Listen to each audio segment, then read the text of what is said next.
Good morning sir. Good morning, good morning. তাহারে আমি কিন্তু খবর পাচ্ছি তোরা পড়াশোনা যেমন তেমন মোবাইল চালাচ্ছিস বেশি। আজকে পড়াশোনার ফাঁকে প্রত্যেকের মুখে একটা করে গান শুনবো। তোরা পড়াশোনায় তো লোভ ঘন্টা, আমি আগে শুনি তোদের গোলা যদি ভালো হয় তাহলে ভবিষ্যতে গায়ক তো হতে পারবি। এখন আমরা আমাদের পড়া শুরু করি। কালু, তোদের পাড়ায় কতজন মদ খায় রে? স্যার, আমাদের পাড়ায় একজনই মদ খায়, তার নাম পটল। সেই পটল প্রতিদিন মদ খেয়ে মাতাল অবস্থায় মন্দিরে যায়। মন্দিরে একটা শিব ঠাকুরের মূর্তি আছে, তার সামনে কিছুক্ষণ পুজো করে চলে যায়। এবার আমাদের মন্দিরের পুরোহিত মনে মনে ভাবে, পটল প্রতিদিন মদ খেয়ে এসে পুজো করে, আদৌ কি তার হুঁশ থাকে না আবার নেশার ঝোঁকে পুজো করে চলে যায়। তাই পুরোহিত একদিন পরীক্ষা করার জন্য শিবের মূর্তি সরিয়ে রেখে গণেশের মূর্তি বসিয়ে দেন। পরের দিন আবার পটল মন্দিরে এলো। পূজা অর্চনা শেষ করে চলে যাওয়ার সময় হঠাৎ মূর্তির দিকে তাকিয়ে বলল, খোকা, তোমার বাবা এলে বলে দিও কাকু এসেছিল। তুমি ছিলে না, তাই আমার কাকুর সাথে তোমার দেখা হলো না। কালু, এবার অ্যানুয়াল ফাংশনের জন্য তোর রিহার্সাল ঠিক মতো চলছে তো? হ্যাঁ স্যার, একেবারে ভালোভাবে রিহার্সাল চলছে। স্যার, এই খবরটাই আমার বউকে গিয়ে বলেছিলাম। ওগো, তুমি জানো আমাদের স্কুলে অ্যানুয়াল ফাংশনের জন্য আমাকে হিরোর রোল দিয়েছে। এখন প্রত্যেকদিন আমাকে কদিন রিহার্সাল করতে হবে। এবার বউ আমাকে বলল, আচ্ছা, তোমার পাশে বসা ওই ঢেমনি মেয়েটাও কি কোনো রোল করবে? আমি বললাম, কার কথা বলছো? রিয়া, ও তো মায়ের রোল করবে। বউ বলল, আরে বাবা, এ তো অল্প বয়সে মহারানী আবার মায়ের রোল করতে রাজি হলেন। আমি বউকে বললাম, রাজি আবার কেন হবে না, ও তো আমার বাচ্চার মায়ের রোল করবে। কালু, তোদের পাশের বাড়ির খোগেন শুনলাম মারা গেছে। হ্যাঁ স্যার, তাই তো শ্রাদ্ধের আগে খোগেনের বউ কাককে খাবার দিতে গেলেন, কিন্তু কাককে বারবার ডাকার পরেও কাক বসে আছে, অথচ খেতে আসে না। তাই খোগেনের বউ খুব মন খারাপ করে দাঁড়িয়েছিল। এমন সময় পাশের গ্রামের এক বউ দিয়েছে, কাককে একবার ডাক দিতেই কাক এসে খেয়ে গেল। তা দেখে খোগেনের বউ রেগে বলল, হ্যাঁ গো, মরার পরেও তোমার স্বভাবটা বদলালো না। নে কালু, এবার একটা গান বল। স্যার, আমি তো সেরকম গান টান জানি না, তবে ইদানিং একটা হিন্দি গান খুবই চলছে, ওটাই বলি। নে বল। স্যার, আমার মনে হয় আমি গান বলার আগে আপনি চেয়ারে বসলে খুব ভালো হতো। বলা যায় না, আমার গান শুনে যদি আপনার মাথায় চক্কর এসে যায় তখন কি হবে? আরে নে, আমার কিচ্ছু হবে না, তুই তাড়াতাড়ি বল। তাহলে শুনুন, দিল না দিয়ে দিল না লিয়ে, দিল না দিয়ে দিল না লিয়ে, তো বলো না বলো কাকিয়ে, ले बेटा आके दुनिया मैं भी अगर ले बेटा प्यार ना किया तो काकिए, है दिल ना दिए दिल ना लिए, तो बोलो ना बोलो काकिए, ले बेटा आके दुनिया मैं भी अगर ले बेटा प्यार ना किया तो काकिए। ফটকে, এবার তুই দাঁড়া। ये सर। তাহারে ফটকে, কালকে তোদের বাড়িতে ডাক্তার দেখলাম, কার কি হলো আবার? স্যার, ওই আমার এক বন্ধুর বিয়ে বাড়ির অনুষ্ঠানে এত খেয়েছিলাম যে কোন রকমে বাড়িতে এসেই আমার পেটটা ফুলে গিয়েছিল। তখন আমার বউ আমাকে ওই অবস্থায় দেখে দৌড়ে গিয়ে ডাক্তার ডেকে আনলো। এবার ডাক্তার আমার সব দেখে শুনে বলল, রোগীকে এক্ষুনি বমি করিয়ে পেট খালি করাতে হবে। তখন আমি ডাক্তারকে বললাম, ডাক্তার বাবু, আপনার দুটো পায়ে পড়ি, দয়া করে আমাকে বমি করাবেন না, কারণ আমার পেটের উপরে মাছ, মাংস, বিরিয়ানি, দই, মিষ্টি, আইসক্রিম সব এইগুলো আছে। যদি একান্তই বের করতে হয় তাহলে আপনি আমার নিচ দিয়ে বের করুন, কারণ আমার পেটের নিচে শাকের ভাজি, বাসি কুমড়োর ঘেঁট, বাঁধাকপির তরকারি আর বাসি আলুর ভর্তা আছে। আচ্ছা ফটকে, তুই পড়াশোনা করে ভবিষ্যতে কি হতে চাস? স্যার, আমি পড়াশোনা করে ভবিষ্যতে লেখক হতে চাই। বাহ, তা তুমি কোন লেখক হতে চাও? কোনো উপন্যাসের না কোনো গল্পের? না না স্যার, আপনি এত দূরে যাচ্ছেন কেন? আমি এসব কিছুই লিখি না। তাহলে তুই কি লিখিস? কেন স্যার, ফেসবুকে মেয়েদের ছবিতে হু, নাইস, এক্সিলেন্ট এই সব লিখি। আচ্ছা, তুই সাধু বাবা দেখেছিস? কি বলেন স্যার, দেখেছি মানে? কালকেই তো রাস্তার এক সাধু বাবার সঙ্গে দেখা। আমি বাবাকে 10 টাকা দিলাম। বাবা খুব খুশি হয়ে আমাকে বলল, বলো বাচ্চা, তুমি কি চাও? আমি বললাম, বাবা, যদি কিছু দিতে চান তাহলে আমাকে এক্ষুনি 100 টাকা দিন। বাবা তখন প্রচন্ড রেগে আমার 10 টাকা ফেরত দিয়ে আমাকে একটা ত্রিশূলের হুড়া দিয়ে বলল, এই পাপিষ্ঠ, তুই আমার চোখের সামনে থেকে দূর হ। ফটকে, তুই এবার একটা গান বল। স্যার, আমি তো একটাই হিন্দি গান জানি। নে, তোর ওই একটাই গান বল শুনি। আজকে তোদেরকে সবাইকে গান বলতেই হবে। স্যার, তাহলে শুনুন, দিল না দিয়ে দিল না লিয়ে, দিল না দিয়ে दिल ना लिए तो बोलो ना बोलो काकिए ले बेटा आके दुनिया मैं भी अगर ले बेटा प्यार ना किया तो काकिए दिल ना दिए ফটকে হয়েছে হয়েছে, আমি বুঝে গেছি।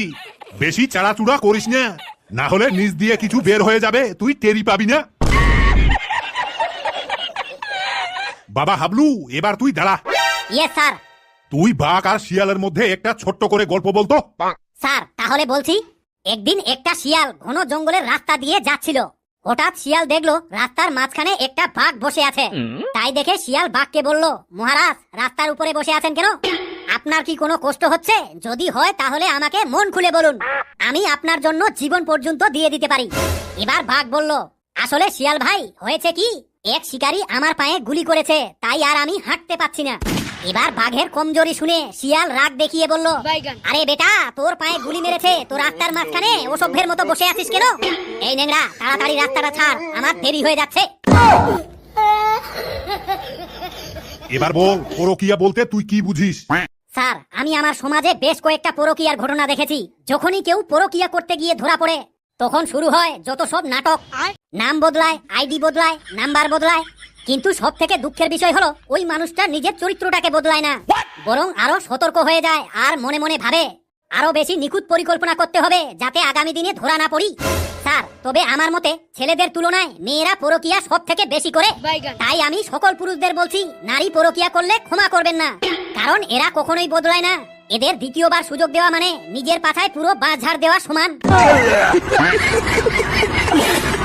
এবার বলতো, উপস্থিত বুদ্ধি কাকে বলে? স্যার উপস্থিত বুদ্ধি তাকেই বলে, বিপদে পড়ার সময় কেউ যদি খুব অল্প সময়ের মধ্যে নিজের মাথার বুদ্ধি খাটিয়ে সেই বিপদ থেকে উদ্ধার হয়, তাকেই উপস্থিত বুদ্ধি বলে। স্যার ফেসবুকে আমার ফটোতে লাইক কমেন্ট কিছুই আসতো না, তারপর আমি আমার উপস্থিত বুদ্ধি খাটিয়ে একদিন আমার সাথে বউ সঙ্গে নিয়ে ফটো পোস্ট করলাম, সঙ্গে সঙ্গে ঝড়ের মতো লাইক পড়তে শুরু করলো। এবার দ্বিতীয়বার পোস্ট করে বললাম ওটা অন্যের বউ ছিল, তখন সঙ্গে সঙ্গে কমেন্টের ঝড় উঠে গেল, সবাই লিখছে তাহলে ওটা কার বউ? এবার তৃতীয়বার পোস্ট করে লিখলাম ওই বউটা আমাকে ছেড়ে চলে গেছে, তখন সবাই খুঁজে পাওয়ার জন্য শেয়ার বেড়ে গেল। এবার সব শেষে পোস্ট করে লিখলাম ওই মহিলা কার বউ ছিল জানি না, আমি শুধু এইটুকুই জানি মহিলাটি মারা যাওয়া 20 বছর হয়ে গেল। এবার সবাই আমাকে কমেন্ট করে গালি দিয়ে ধুয়ে দিল। হাবলু এবার তুই একটা গান বল। স্যার আমার হাতে তো আর মোবাইল নেই, তাই আমি গান টান বলতে পারি না। ওসব বাহানা দিলে হবে না, তোকে বলতেই হবে। তাহলে বলছি স্যার, दिल ना दिया तो बेटा क्या दिया, आके दुनिया प्यार ना किया तो बेटा क्या किया, दिल ना दिया तो बेटा क्या दिया। তাহারে তোরা এতদিনে শুধু একটাই গান শিখেছিস, আর কোনো গান জানিস না? স্যার জানলে তো বলবো, না জানলে কি করে বলবো স্যার? না না, তোরা দারুণ গান শিখেছিস। সবাই মিলে আমার সাথে ইয়ার্কি মারা হচ্ছে নাকি? ফেলু এবার তুই দাঁড়া। Yes sir. ফেলু শুনলাম তোর বউ নাকি এবার ভোটে দাঁড়াচ্ছে। হ্যাঁ স্যার, আর বলেন না, ভোটে দাঁড়াবে বলে কদিন ধরেই আমার মাথাটা খাচ্ছিল, তাই ওকে দাঁড় করিয়ে দিলাম। আজকে সাংবাদিক এসে বউকে প্রশ্ন করলো, আচ্ছা নির্বাচনে দাঁড়ানোর শক্তি আপনি কার কাছ থেকে পেলেন? বউ বলল, কেন, আমি আমার নিজের স্বামীর কাছ থেকে পেয়েছি। সাংবাদিক বলল, সেটা যদি একটু বিস্তারিত বুঝিয়ে বলতেন তাহলে খুব ভালো হতো। আমার বউ এবার রেগে বলল, আজব প্রশ্ন, এখানে বুঝাবুঝির কি আছে? আমার স্বামীর সঙ্গে যতবার লড়েছি প্রত্যেকবার আমি জিতেছি, তাই আমার বিশ্বাস এবার নির্বাচনে আমি জিতবো। বলতো ব্রেকআপ কাকে বলে? স্যার একজন আরেকজনের সঙ্গে কেউ সম্পর্ক না রাখতে চাইলে সেটাকেই ব্রেকআপ বলে। বর্তমানে ইয়ং ছেলে মেয়েরা এই ব্রেকআপ কথাটা বেশি ব্যবহার করে, আর আমার পাড়ার কাকিমারা এই ব্রেকআপটাকেই আবার বলে তোর মুখে মুতে দিয়ে চলে গেল। নে এবার একটা গান বল। স্যার আমি কিছুক্ষণ আগে একটা গান শিখলাম, সেটাই বলি। ঠিক আছে বল। আমার ভুল হয়ে গেলে ক্ষমার দৃষ্টিতে তাকাবেন, কারণ আমি এক্ষুনি শিখলাম। दिल ना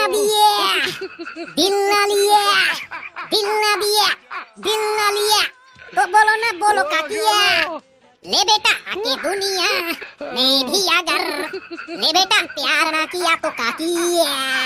ফেলু হয়েছে বাবা হয়েছে, তোরা একটা গান বারবার শুনিয়ে আমার মাথা ঘুরিয়ে দিলি। আসলে আমার তোদের মুখে গান শোনাটাই অপরাধ হয়ে গেছে। পেচি এবার তুই দাঁড়া। Yes sir. পেচি আজকাল বেশিরভাগ স্ত্রী স্বামীর সংসার ভেঙে আলাদা হয়ে যাচ্ছে, শর্টকাটে তুমি তাদেরকে কি বলতে চাও? স্যার বর্তমানে কিছু ভালো স্ত্রীরাও এই সংসার ভাঙা চরিত্রহীন নারীদের দেখে দেখে শিখছে কিভাবে একজন স্বামীর সাজানো সংসার ভাঙতে হয়। আমি সেই সব চরিত্রহীন সংসার ভাঙা নারীদেরকে বলতে চাই, যে নারীর থাকে 12 ঘাটের জল খাওয়ার স্বভাব, সেই নারী কি করে বুঝবে ঘরের স্বামীর অভাব? নে এবার একটা গান বল। স্যার, কিরিশকা গানা শুনেগা? এটা আবার কোন গান রে?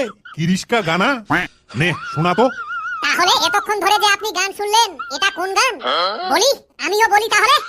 দিল না দিয়ে দিল না লিয়ে তো বলো না বলো কাকিয়ে, ले बेटा आके दुनिया में भी अगर ले बेटा प्यार ना किया तो क्या किया। বন্ধুরা, 30টা গানা ভিডিওটি দেখে কেমন লাগলো অবশ্যই কমেন্ট করে জানাবেন।